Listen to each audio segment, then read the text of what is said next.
Here we go. You know what time the game starts? All right, here we go, fellas. Let's have a little fun today. Is anybody else tired or is it just me? I got some advice for y'all. Take 2 weeks off, then quit. From the goal line to 5 to 10 to 15. Through a hole to the 20, to the 30, outside to the 40. He may be gone. Midfield to the 40, the 30, the 25, 20, the 10, 5. Touchdown for Desmond Howard.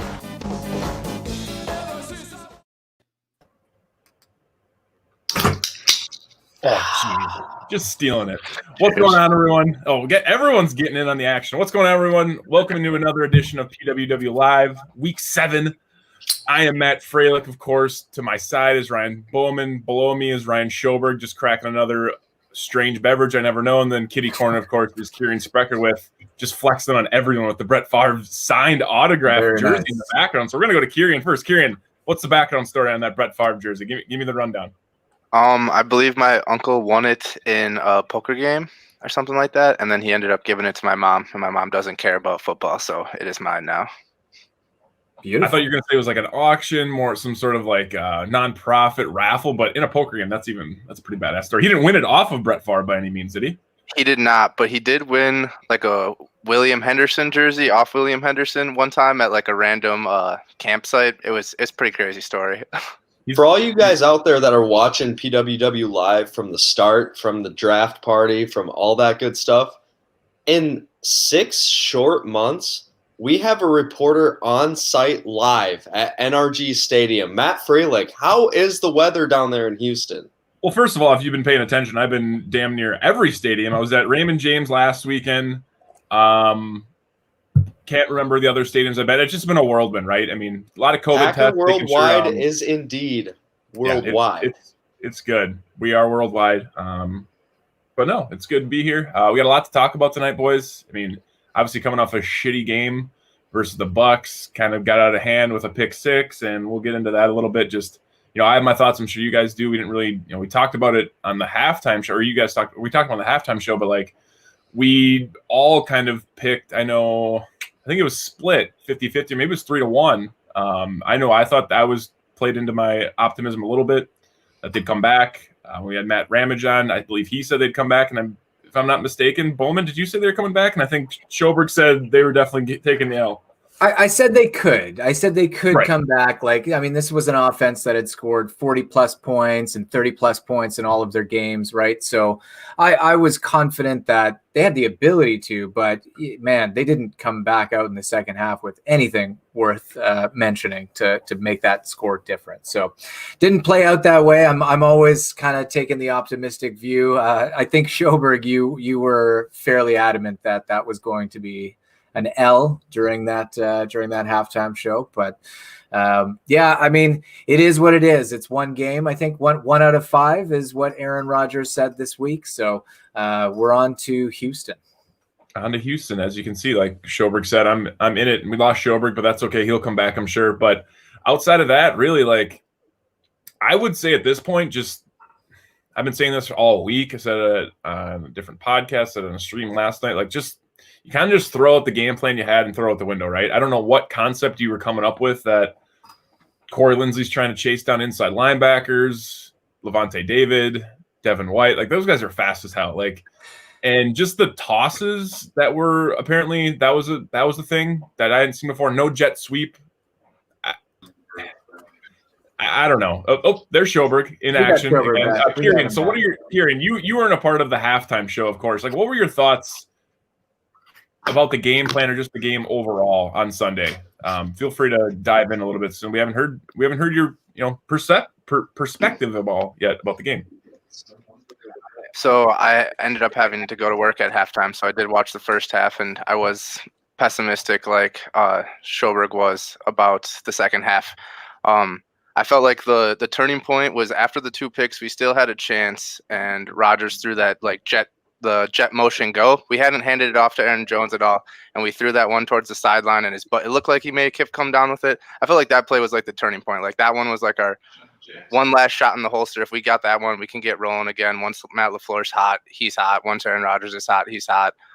So after that play, I was like, this doesn't look good. And then obviously the touchdown before the end of the half, and it was wrapped from there. I didn't even watch the game when I got to work. I didn't even look at it. I knew what was going to happen. And unfortunately, like, you want to see them bounce back in game, but it's kind of hard to, especially when the Bucs defense is so talented.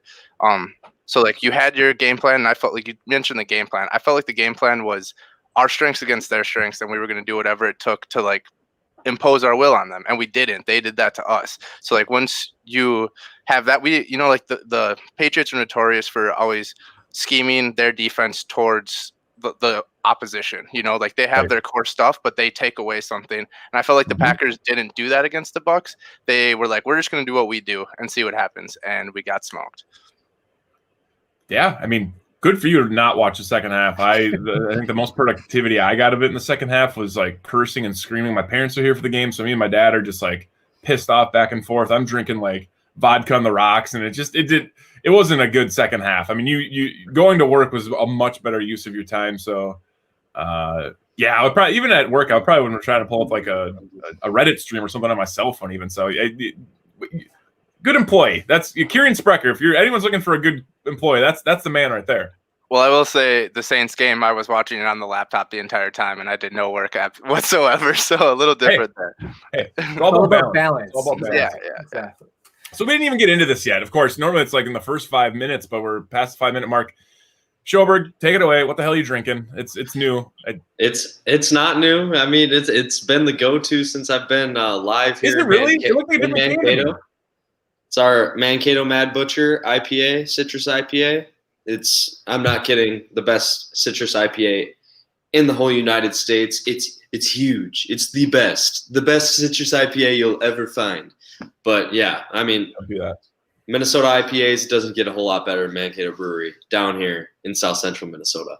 I need to make a pilgrimage over across the state to get some of that. I'm a big IPA fan. I think I've said this a few times. Big citrus IPA fan. So I'll get into that at some point. I'm gonna go. I just have a little Bud Light seltzer. Normally I'm not drinking on these streams. I'm going on vacation tomorrow, so why not start a little bit early? Bowman. Mysterious glass there. What do you got? Like, what's so I'm not doing seltzers right now, although my diet demands that I have low carb. So I'm doing vodka, water, and lime with a little bit of like carbonated soda in there. It's pretty good. Whatever. It's very vacation-y. So this one's for you, Matt. Appreciate it. Normally a big beer guy, but after the loss, all the beer is gone out of the house. So I'm onto the seltzer with you guys. There you go. Fair enough. We're all drinking somewhat responsibly. I mean, and Schoberg's sticking to his brand, which I respect and appreciate a lot. So, great question coming in from the friend of the show, Jacob Westendorf. Schoberg, explain yourself. And I know what it is, but I mean, you're gonna have to explain yourself. You're wearing purple, and it's the alumni. I'm an alumni, so I mean, you can hate on the purple all you want as long as that says Vikings. But did you know Adam Thielen got a $500 scholarship to Minnesota State? Yeah, it's the only one that he received. You might have heard that once or twice on a broadcast, but horns up, baby. Literally every time he's on camera, they mention that. It drives me crazy. So decent transition here as far as the Minnesota Vikings. They had a trade today. It was really, really bad. I don't know if anyone saw that. I literally laughed my ass off to myself that they would trade Yannick to the Ravens, and they basically rent him for less than 2 months. Yeah. 5 games, and they basically lost 50 spots in draft value. Not only that, they're on the hook for pretty much all of his money. So $7 million out the door. They traded a second-round pick, which is theoretically a late first-round pick, considering how bad they are. And the Ravens pick that they're sending back, a third-round pick, they're so good, it's basically a fourth-round pick. So the Vikings are losing. We're winning. Bad organizations stay bad. That's what we like in the NFC North. What does that say about Zimmer? Like, does that mean Zimmer's like, if you're offloading a guy that you just traded for because your Kirk Cousins window was open, now you're selling him off. Is Zimmer on his way out the door? One has to wonder. I hope not. I want him to be a coach there for a long time because he likes to screw things up when he's playing the Packers. But yeah, I just wonder how long that nucleus of that organization is going to be sticking together throughout this season. I recall. Go ahead. I recall Mike Zimmer last year saying, only one of us, being Aaron Rodgers or Mike Zimmer, can stay in this division for the long haul. And I think we know which one's going to be out the door here soon. Yeah, it's looking that way. I mean, you got to think at this point I would say the last 5 years, just the way they had to, the defense was stacked, the way they paid Cousins, the situation they were in with Thielen and Stephon Diggs, Delvin Cook's contract, and then you also look too, like Kevin Stefanski's doing his thing down in Cleveland now too. Like they could have axed Zimmer, got a more innovative offensive coach who, if you look at what he's doing with the zone running, like it would have played right up the alley of Delvin Cook's game. Which it did last year. Like, what's that? Which it did last year. It played really well for him last year. It's ugly, man. It's really ugly. So yeah, to Bowman's point, like who knows what Mike Zimmer's time frame is still in Minneapolis. It's got to be running thin, and I'm sure we talked to a couple of our Minneapolis buddies, Minnesota buddies a few weeks ago on here. Like they've been fed up for a while just with this stagnant scheme. So, but let's get into some trade rumors, right? It's that time of the year. We're getting close to the trade deadline. I mean, you have. First of all, I saw Dez Bryant, I think, is going to sign to the practice squad of the Ravens, if I'm not mistaken. So that's wild. That seemed about 3 years in the works, and he had about 2 or 3 tryouts there, at least like interviews.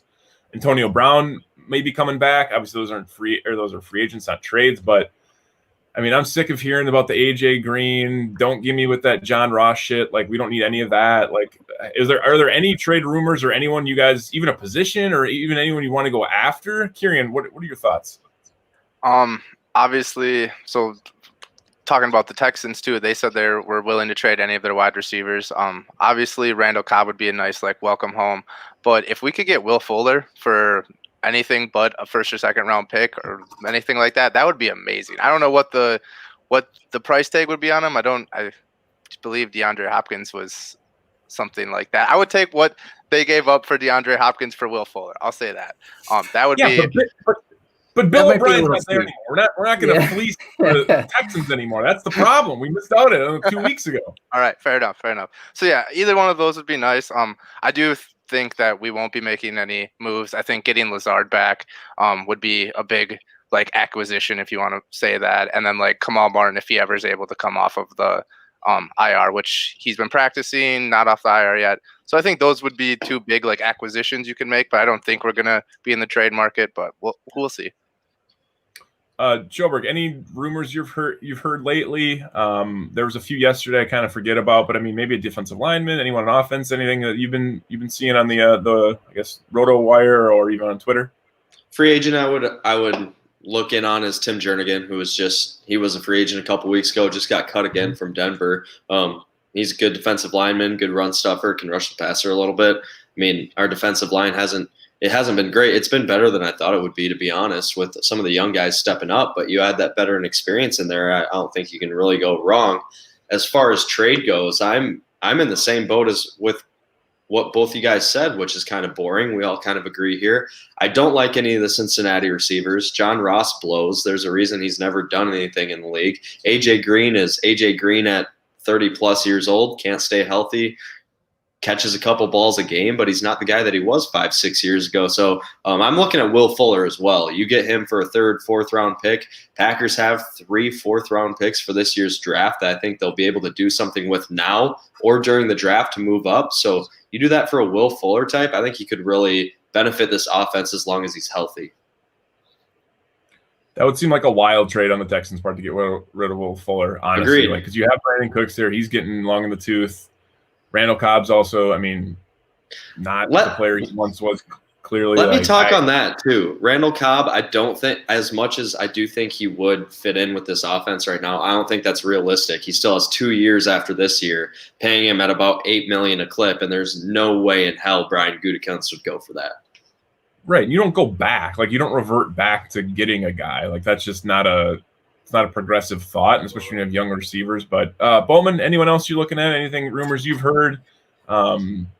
Yeah, I mean, I've heard a couple of things, whether they're realistic or not. That's the question. I mean, I'll start off with saying I don't expect the Packers to be super active around the trade deadline, but Schoberg makes a great point. They do have a number of mid-round picks, which is kind of the going price for any of those veteran pieces that are on the move. Third, fourth, fifth round picks, depending on what type of player you're talking about. So, Gutekunst always says we're going to be in every conversation, and I expect that to be true. Whether they pull the trigger or not, well, we all probably know the answer to that one. What would I like to see? I'm with you guys. If there's a receiver that's out there that we would trade for, Will Fuller is the one that I would like. He's explosive. He can make big plays, unlike John Ross. And, I love Randall Cobb. He's one of my favorite Packers of all time. But, that I think we've moved on from that. And he doesn't bring a huge explosive element, which is what I kind of think the Packers need if they were going to trade for a wide receiver.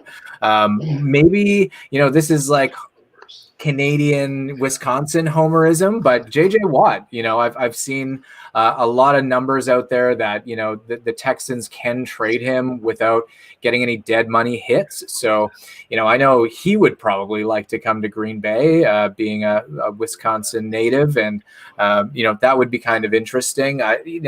Does the money and what do they want for him? If they want a first round pick, like, no, I'm out. But if they're looking for like a second or a third round pick for a guy like JJ Watt, I mean, got to make the call. See if you can make something happen there.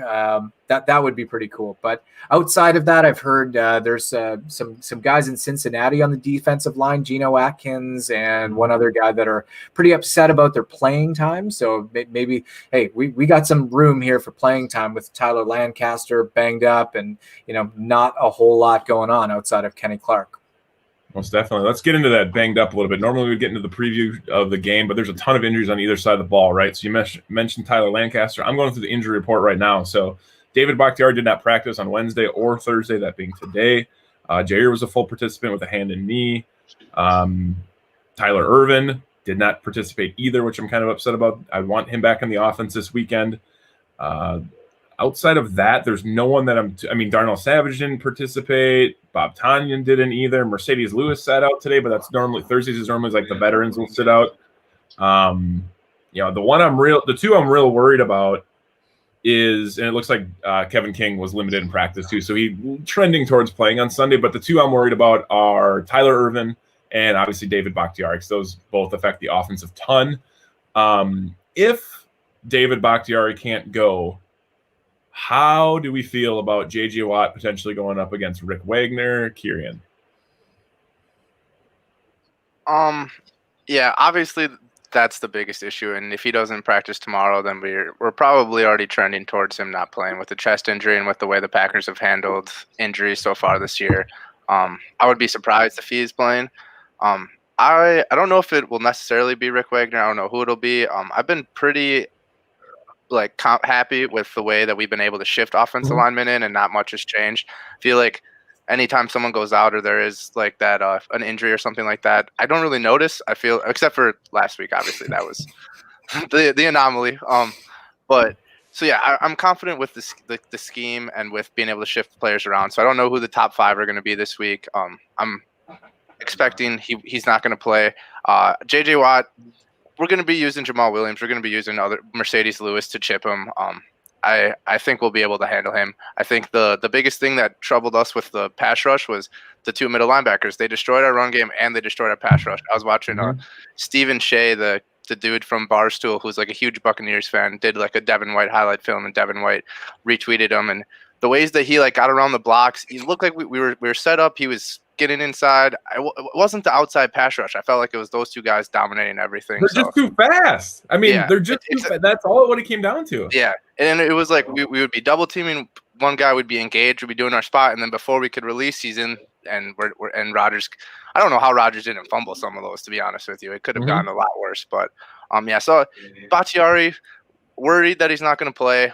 Health down the road is much more important. I think we'll be able to handle that. But like you said, Tyler Ervin, that was the big piece. We didn't have one end around. We haven't really been using the end around. We showed it a lot in week 1, but we haven't really been using it. So hopefully we'll go back to that, get some shot plays, get some Tennessee busters, and attack the Texans defense. Bowman, what are your thoughts here? Tyler Irvin making a big impact, coming back. Bob Tunyon, which is rhymed with Funyon, apparently. We found out today, which is a weird. Let's Tunyon, that long, baby. right? Tunyon. You know, like I've been saying Big Bob Tunyon for freaking like 2 years. Everyone has. Like, yeah. It's Big Bob Tunyon, and it doesn't sound right. But let's with David Bakhtiari. I mean, I think I'm not necessarily concerned about J.J. Watt versus Rick Wagner or whoever's outside at left tackle. I'm more concerned about defenses seeing what's on tape with what Tampa Bay did last week, bringing the pressure, the types of pressures that they're utilizing, and how it really confused not just the offensive line, but there was points where Aaron Rodgers didn't pick up the blitz very well. So, that's what I look to is how are the Packers going to adjust, because now that it's on tape and it worked, and it took an offense that had scored 37 average points per game down to a 10-point game. That's what's coming. It's a copycat league, and that's what defenses are going to try and do. So they need to have an answer for it. So I think as a unit, from the quarterback, from the play calling, from the protection scheme, like that's really what's going to dictate, how that left tackle kind of performs in that game. Kieran made a great point that, they can have Jamal Williams or Mercedes Lewis out there chipping, but I'll say it, Jamal Williams and Aaron Jones, two backs who have been really good in pass protection, were not good in pass protection against Tampa Bay. It was ugly. So, I mean, but like the largest sample size, you've seen them do it. You've seen them be really good in those spots. So somebody said it earlier, you kind of just got to crumple this one up, throw it out, throw it to a poor game plan. Those linebackers, you're trying to run side to side against them. When they actually ran it up the A gap in the middle, they had huge runs. So like, just do that. If you have the Texans coming at you and trying to play you like Tampa Bay did, run it right up the gut, put AJ Dillon in there, put Jamal Williams in there, put Aaron Jones in there. He can run inside the tackles. So I expect that to hopefully be the game plan, and that injury to not be the biggest impact. But anytime you lose the best left tackle in the game, it's not a good situation. And that's the thing. I would disagree. Like, it is a copycat league, 100%. But fortunately, you can't clone to elite inside linebackers. And for the Texans, they're 31st in league on run defense. The Buccaneers run D and just defense overall. Besides, the secondary is okay, but the front seven's dynamic. So I would assume at this point they're still going to be able to pound the rock. So my question to Schoberg is, if David Bakhtiari is out, are they still going to be able to run the ball effectively, even without losing undoubtedly a top 3 left tackle? I think so. I think where most of my concern lies is in the pass protection. That's what David Bakhtiari is, the best blindside blocker in the National Football League, hands down. Best pass blocker, left tackle there is in the league. If he goes out, I do disagree a little bit with the couple points that were made before. We have been able to shuffle in offensive linemen really well this year to compensate for various injuries along the offensive line. However, we have not had to shuffle in offensive linemen for David Bakhtiari, who is head and shoulders above any offensive lineman on this offensive line right now. So if he's not able to go on Sunday, I think you have no choice but to put Elgton Jenkins out at left tackle. You see what you have. And if it's encouraging, do you give David Bakhtiari that big contract? That's where a bunch of other questions come out of. And I'm in that camp where, yes, you pretty much pay him even if Elgton Jenkins plays really well on Sunday, because you don't just let a franchise left tackle go out the door. But if he plays really well, there's a whole nother bundle of questions coming your way for the front office after this game. Normally I'd be super triggered by you saying that, but I don't mind the idea of Elgton Jenkins going out to left tackle, and you save some money that way, and you're able to sign Aaron Jones. However, it does open up other problems up the middle. Granted, you did draft some offensive linemen, you brought in a few, so it's just one of those things where it's like, it's kind of like Aaron Jones coming in this year. You're like, you don't want him to have a huge year. We have to overpay him, but it's if the production's there, like, why not? Bowman, what were you going to say? Well, I was just going to say, if Elgton Jenkins goes out and plays well at left tackle, well, then he can probably go out and play well at right tackle, and then you can have David Bakhtiari and Elgton Jenkins as bookmarks, then maybe Billy Turner is more of a cap casualty, more likely cap casualty than not re-signing Bakhtiari. I think they got to pay Bakhtiari. You cannot let guys in their prime, and I know he's 29 and somehow that's an old offensive lineman, but he's got 3-4 solid prime left tackle years left in him. You pay him. If he was 31, 32, I suspect, just like the Packers did with Brian Bulaga and TJ Lang and all of the other classic linemen, they would let him walk, but he is still in his prime at the top of his game, as Schoberg stated. So you got to pay him. But hey, I will be interested to see if they throw Elgton Jenkins out at left tackle. They've pretty much put him everywhere except for center, and he's played well. So that'll be a fun one to watch. And he played center in college too. Like he can do it if he has to at this point. I'm like, why not? Kick the tires. I'm at left tackle. Before we get into the actual game, a couple other notable injuries for the Texans. Jordan Atkins more than likely not going to play. Tight end for them, although Darren Fells had a really good game last week, 6 grabs, I think, 80-some yards and a touch. So that's huge. And outside of that, Justin Reed was limited in practice on Wednesday. Practice full and today, pretty dynamic safety for them. So we'll watch him. And apparently J.J. Watt didn't practice today, but again, probably a veteran sit. But let's get away from the medical cart, move into the actual game at NRG Stadium where I am, as Schober pointed out. My thoughts going into this game, boys, plain and simple, I'll do a roundtable for you, but really it comes down to what did we learn and how are we going to pivot from, is it a bad, I said this and Bowman said the same thing, like you just throw it out the window, right? You just kind of forget it. You're going up against Tom Brady. Gronk had his best game of his 2020 campaign, coming back from retirement. You had the linebackers go flying everywhere. Rodgers throws a pick 6, just very uncharacteristic game. Do you just kind of throw it out the window and just stay on the course and hopefully Tyler Ervin comes back and the offense is smooth? I hope that's what happens, but on the reverse, a 1-5 Houston Texans team has damn near nothing to lose. And Deshaun Watson plays every single play like he has nothing to lose, let alone a football game, let alone his actual physical career. Like he's just out there frivolously just running around throwing the ball. So I'm concerned that might play into the hand of the Romeo Crennel led Houston Texans, oldest coach in the league right now. They're not going to look at him to be the head coach, which is just disappointing. The disrespect there from the elite defensive coordinator at one point. But I guess we'll start with Bowman here. What are your thoughts on the matchup? 5-1 versus 1-5, another road game. You come home from Tampa Bay, you kind of recoup, and now you have to head down there, possibly without your left tackle. What are your thoughts going into this game?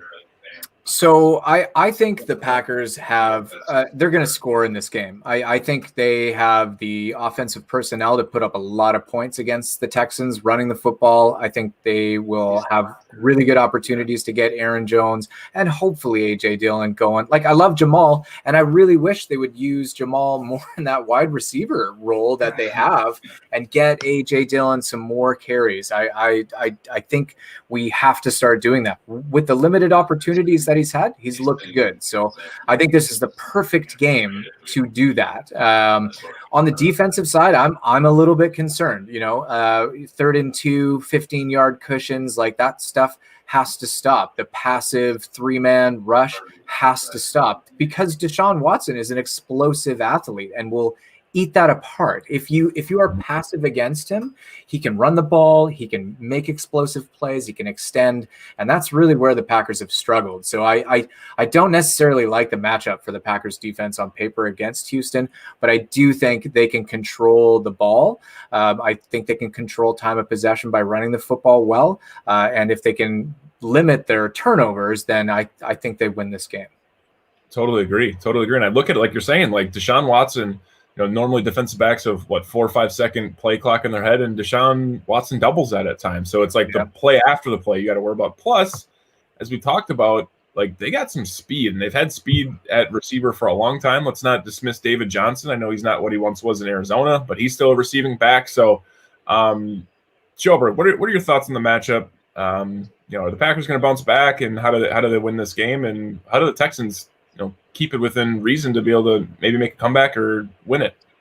Matt, you said pivot. How are the Packers going to pivot from last week? I'll use respond. How are they going to respond to just being hit in the mouth repeatedly by Tampa Bay, both line of scrimmages in the trenches and on the outsides? Tampa Bay really dominated that game outside of the first quarter.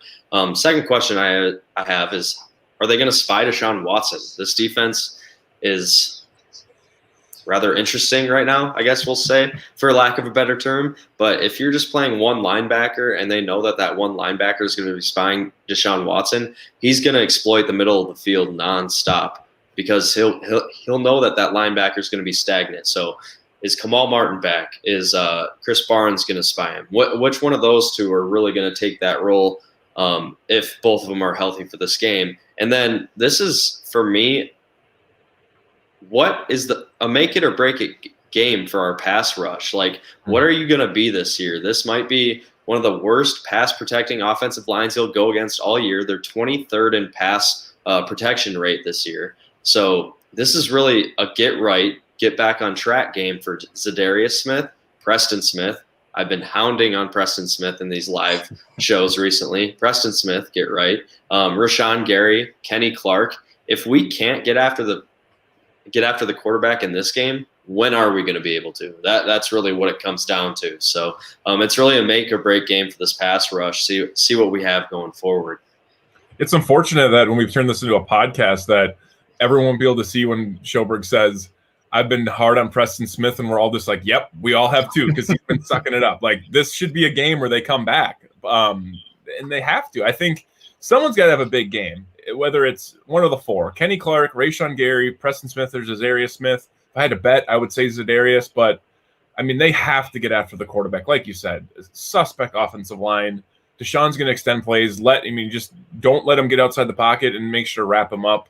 Kieran, your thoughts, man? Are we all off base here? What are your thoughts going into week 7?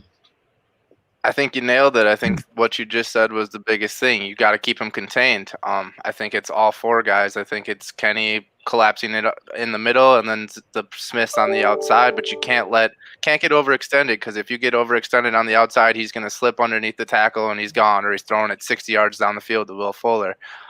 It's all about the game plan. It's all about keeping him contained. And like, people were complaining about him Pettin not being aggressive against Tampa Bay, and he was blitzing people, and he was doing that. I don't think that's necessarily the game plan in this one. I don't want to see any 3-man pass rush. Never want to see that ever again, unless we have a 30-point lead. But that 4-man pass rush, you got to get after him, and like you said, suspect offensive line. We can get after him with just those 4, but we have to contain, and then we'll see if there's a spy. I don't really know the history on Green Bay Packers defenses spying quarterbacks.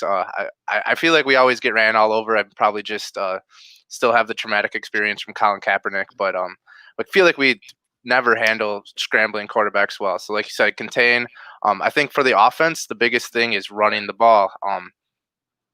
I want to see 30, 40 handoffs. We can run for 200 yards on this team. We could run for 250 yards on this team. 10-minute drives, 12-play drives, run the ball, have the defense out there all the time. Then we bring in our 4, we get after Deshaun Watson, 3 and outs, get the ball back, 10-play drive. I just want to I don't care if we win 21-0. I don't care if we win 21-20. I just want to run the ball. I want to get back to the easy things, do everything we did in 2019. And I think we can do that against this team. It'll be a huge, huge test for Adrian Amos and Darnell Savage. I just wrote a piece for Packers Talk about how our secondary, they were all stars. They were all stars last year, or on their way to being stars. And so far, only Jair has really played that way. So this is going to be a big competition, lots of speed, can't get beat deep. I'm not terribly worried about David Johnson in the running game, but getting beat deep and containing Deshaun Watson are the biggest things on defense. Going off your secondary comment there, Darnell Savage played his best football in his first 6 NFL games. What the hell has happened since? Because he hasn't been the same player out there. The back end of the defense is really suffering, and it's not allowing Adrian Amos to play close to the line of scrimmage where he's really comfortable and really excels, where if Savage was playing as well as he's capable of playing, he would really be that back end safety and not really we wouldn't really need Adrian Amos to be back there all that much. See, and I don't necessarily agree with that. I think Savage is a player that should be close to the line of scrimmage. I think that's where he plays the best. I think the Packers have two strong safeties, and that's their problem. For all of Savage's speed, his lateral movement and his reaction to those plays, he is not a natural free safety. I think he could be an all-pro strong safety, but he's not really being used that way. So is it a matter of they don't have the right pieces, or the system doesn't, utilize that skill set? Like Savage, if the closer he is to the line, the more he impacts the play. So I would love for them to see, I would love to see them use him that way and put Amos more in that free safety role, because I don't know, something's off there. I don't know if he's got an injury, but he just doesn't seem to have that physical, nature that he did last year. He's made a couple of nice plays, but there's been a couple of plays where he was right in position to make a tackle and completely has whiffed. So I don't know what he's dealing with, but I'd like to see Savage closer to the line. Maybe it comes down to, I know there's been a lot of talk this week of Mike Pettin. I mean, maybe it's his scheme that he's not playing it right, but I mean, if you do have two strong safeties, it's tough to put them both in the box at the same time. It doesn't really work out that way. I mean, it couldn't be worse having no one back there than having Kentrell Bryce back there. So Yeah. It could be it always could be MD Jennings, guys. Just that was the name I was going to pull too. That's perfect. Yeah.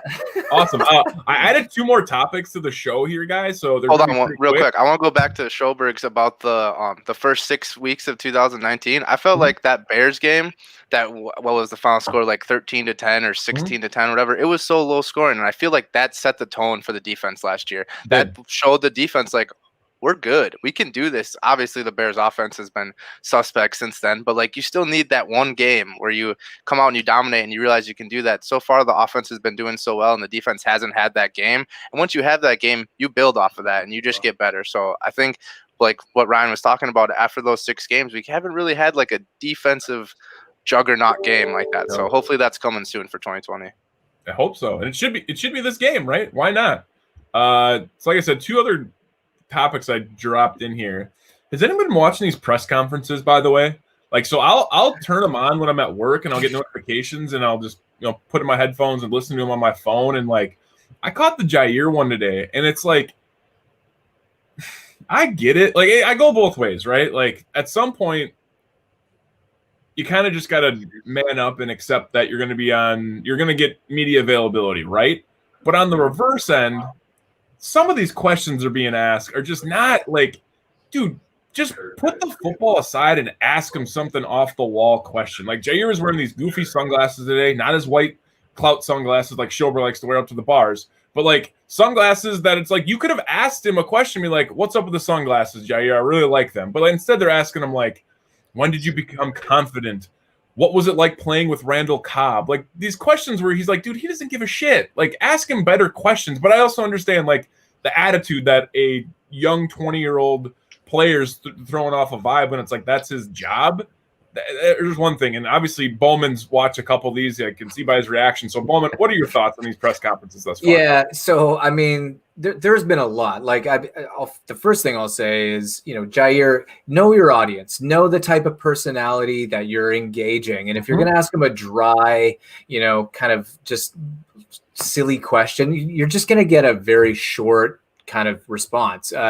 And also with Aaron Rodgers, like I think it was Mark Andrews. I can't remember who was leading off the questions in those interviews, but it went pretty. Mark Daniels, maybe. Mark Daniels, that's the one. He asked some rough ones. Just some rough questions, and you know what? Like that's where you get the 1 out of 5, right? And Aaron Rodgers is pretty salty about it, which I am totally fine with. But I mean, you see it all the time. Talk about this, and can you talk about that a little bit? And it's super lazy questions. There are some super good Packers beat writers out there. We are extremely lucky as a fan base to have the type of coverage that we do. But there are some people in that room that just, you can tell that they're irking the players and the coaches. Just some of the reactions in those press conferences are priceless. So I think we had a tweet out today.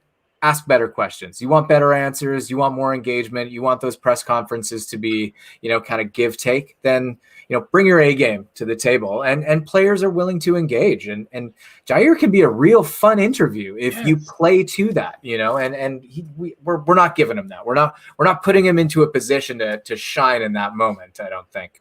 Not at all. And it's like, just do a little research, right? Like, go check out on Instagram. Maybe he's tagged in a photo, or he's commented on someone's stuff, or figure something out. Maybe ask him what's personal. Like, do something other than ask him about scheme, or like, honestly, like, you're gonna ask him when did you become confident? Have you ever talked to Jair Alexander? The guy is like oozes confidence. Like, it is part of who he is. When did you become like, I'm sorry, he didn't become confident. He is confident. That is just part of it. Like, come on, man. Like, so weak. It's weak sauce, and Jair ain't having it. Go ahead. Given my background, I come from I'm formerly of the media, so I'm gonna do a little defending here. Okay. All right. This year, more than others, you can't ask follow-up questions. You can't ask more than one question. So I think, going with Matt's point, you're getting all these lame questions. The reporter knows going in, they're only going to get one question to ask this person. So are you going to waste your question with like, oh, tell me about those sunglasses today, when you really have a point that you want to talk about?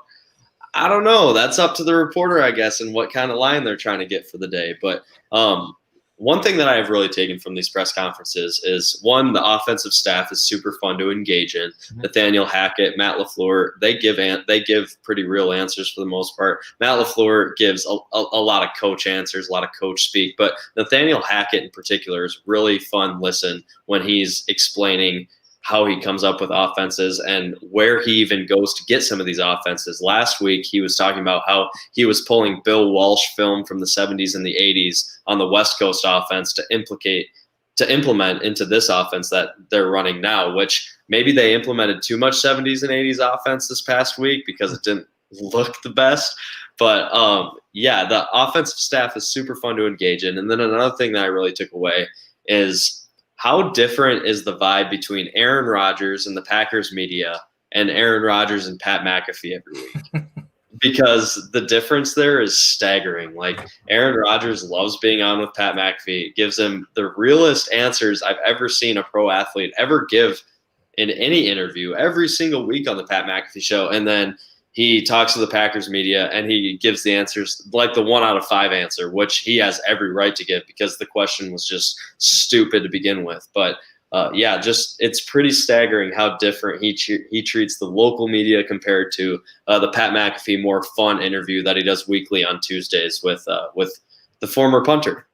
And I get it. Like, McAfee is a different flavor than a local beat writer. But why can't you take some of that recipe and mix it, like some of that ingredients, and mix it in your own recipe? Like, why do you have to just ask these like very, top button collared questions? Like, have a fun question for the guy. Ask him about being on the Pat McAfee show. Like, that seems easy, right? He's going to talk about it then.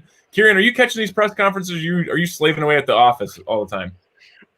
I catch like the when Schneidman and those guys like tweet like the big like one-liner quotes and stuff. So I catch all that. I don't necessarily go back and rewatch everything. I think what's the biggest difference, like we're talking about the Pat McAfee show, it's amazing every week. It's just him like you're sitting at a table with those drinking two, scotch, like having a beer. Like, it's fantastic. Yeah, 4 fingers. That was crazy. But yeah, so I think the biggest thing comes with the relationship. And I feel like if you're a reporter, you got to develop a relationship. And for whatever reason, the Packers beat writers have developed a very, like you said, buttoned up, collared up relationship with Rodgers. And I think in order to get those answers, you have to be comfortable with them. And I don't know if it's because of pieces they've written in the past that have slandered him or whatever goes into that. It's just the relationship is off. And you see it with Pat McAfee. They're not best friends, but they're great friends. Like, and I think it has a lot to do. And like Pat McAfee's still like, he doesn't trash talk Rodgers, but he'll be like, "You guys gonna win today?" Like, he gives him a little shit every once in a while, and that's important. And I think it's just like that relationship. And for whatever reason, the Packers media, the Packers beat writers, have not chipped down Aaron Rodgers yet, and he still wants to give those answers. But I also think great. that 1 out of 5 is not a bad quote to get out of. So if he was going for that one, that's still a pretty good quote to throw in there. In their defense, I will say, I've been doing a lot of virtual meetings with work. We've had a lot of prospective clients we've done virtual meetings on, phone interview. It's really tough in that virtual setting to feel out people, right? Compared to an actual press conference. I'll give them that benefit of the doubt. But, it's one thing. If Pat McAfee's pulling off, I know there's a face-to-face like we're doing right here. And if they're not, they don't have that face, and it's easy for someone to dismiss someone that they don't see. But that would be the only defense. I got one quick one here. Schoberg, you harassed Kieran last weekend in a tweet. Not harassed. You just omitted him. Any words for the young man? And I know you didn't like it, but I was chirping you that Saturday morning. What are your thoughts here? This is your boy, Kieran. You brought him onto the squad, the PWW team. I mean, did you forget? Did you have a long night out and say what's the story here? I did tweet that while it was a long night out, but I mean, at the end of the day, here we are. All 4 of us are together. We're making great memes. And Kieran, I omitted you, and it'll never happen again. I mean, I might be out of the show if it happens again for the response that I took. So we'll see what happens. In your defense, you did say it was a tweet about podcasting, and I've only been on one. So I feel like that gives you a little leeway there. So now I gotta come on. I'll be on Sunday hits, halftime hits. I'll be on Thursday. I'll be back. So I accept your apology. I appreciate that. That's solid. For a guy who I've wiped the floor with 21, he responds to losses pretty well. So this guy Kieran down here. I thought we didn't know what the score was. I thought we forgot what the score was. No, speaking of, Matt's brother was on PWW halftime hits, chirping me the other day, and I was thinking about some old 21 in old Stevens Point, Wisconsin. Oh, yeah. Giving the old loop-de-doo up and under. And I'm ready for some rematches. I remember the Freilich family had a nice little lamp that came off of their hoop in the backyard, so you could play till all hours. So my dad installed it after I left town. That was real nice of him. We got yelled at a few times by King Richard for playing too late with that light on, but other than that, I believe it. I believe See, this is Packers worldwide, but it's really showing what a small world it is. I mean, considering I met your brother and your family, Matt, before I met you and connected with you for this website, and I knew Kieran from other Stevens Point festivities that we've partaked in, and then we have this old Canadian leading the way up here, and we couldn't be more grateful, could we? True. I appreciate you guys. Hey, quickly, there's a freaking football game on. Get into tonight. it. Let's go. Thursday night football. I got the money. I already put money down on the Eagles -4 and the over 46. So if you want to put your money where my money is, put it on the Eagles -4, over 46. We'll see what that does for us tonight. I like the -4. I hate the over at 4. I mean, 46 is low, but it's Thursday night football. I don't bet unders this year, bro. I've bet unders 5 times this year, and I haven't won one. So I just don't bet unders anymore.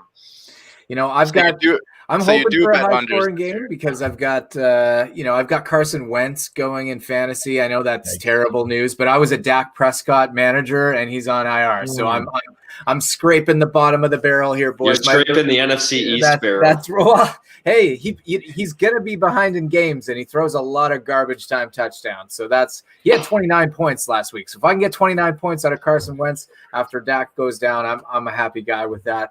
What about you guys? You guys got anybody rolling in fantasy? Any bets on? I have no one. So I'm out of a survivor pool, which sucks. It was actually, if I'd have made it past this week, I would have been the third person left. Disappointing in myself. It was my first time ever in one. Fantasy-wise, I'm in one league this year. I have no one playing. Maybe I'm playing against someone, but Giants-Eagles, even if I am, I'm not too worried about if I'm playing against anyone. So I'm just going to sit back and enjoy the game and pack for my tropical vacation. I have my second overall pick going tonight, Saquon. I drafted him too. So, yeah, if you don't have anyone playing in fantasy tonight, that's probably a good indication of your fantasy team being good. I got a super deep keeper league where I have Jared Goff and Daniel Jones. I have 202, so he's coming. He's on the up and coming. But I was thinking about benching Goff, but I think he's gonna tear up the Bears defense. So I kept Daniel Jones on the bench today. Bold take against the Bears defense. They've been playing tough. I'm gonna see 3 Robert Woods touchdowns on Sunday. That's what I'm going for. I like it. Or I'm just praying. But we appreciate you guys chiming in here. Obviously, listen to the podcast format or the PW Live as we're in here. Always willing to take your questions, but obviously check us out on YouTube, Facebook, Twitter, Instagram. You can see all of our handles below. You can find me at Matt_Frey_. Ryan Bowman, where can they find you on Twitter, my friend? You guys can find me at Ryan Bowman PWW on Twitter. Check me out. Hey guys, just a quick update. I have like 189 followers now. It was like 180 last time. Still tweeting into the abyss. I'm still tweeting into the void. So come on, people, get me 11 more followers so I don't fall into Ryan Schoberg's classification of like just basically useless Twitter users. An egg, please. Hashtag get Ryan out of the abyss. Come on, guys. Schoberg, where can everyone find you on Twitter, my friend? Well, just because I'm changing industries doesn't mean they can take that blue check, right? That's what you guys were saying. So Ryan_Schoberg. Schoberg is spelled SJOBERG. No one can say my last name right, let's be honest, the first time around. So Ryan Schoberg. Kieran, how about you? You're muted, buddy. Thank you. I got interrupted earlier. Matt interrupted me and went to the close and stuff, so I was like, oh, better not talk. Unreal, man. So at Kieran Sprecher, I'm trying to get up there. I'm not much higher than you, Bowman. Hey, you're not tweeting into the abyss. That's all I know. Give me the 200 and then I'm happy. Like one thing you guys could do. It's near Halloween season, and I've seen in the past Halloween candy tweets will definitely get interaction. If you have a hot take on Halloween candy. Okay. I might have to give Andy Herman a phone call, considering how bad his food takes are. I'm sure he'll have one. If you say anything positive about candy corn, I might just completely deactivate anything to do with PWW. Candy corn plus peanuts. That's the only way I'll eat it. I've heard that. There's my mother. Peanuts. Schoberg. Clearly, probably met here. I mean, 3/4 of this stream have met my mother, which is bizarre. So anyways, we'll leave it on that. But thank you guys for watching. Make sure to subscribe, rate, review on wherever you listen to your podcasts. But for Ryan Bowman, Ryan Schoberg, Kieran Sprecher, I'm Matt Freilich. We're out. You guys take care and be well. Go Pack. Now here's the run up. Swing of the right leg, and we're underway. Here we go. You know what time the game starts? All right, here we go, fellas. Let's smoke a Let's have a little fun today. Is anybody else tired, or is it just me? I got some advice for y'all. Take 2 weeks off, then quit.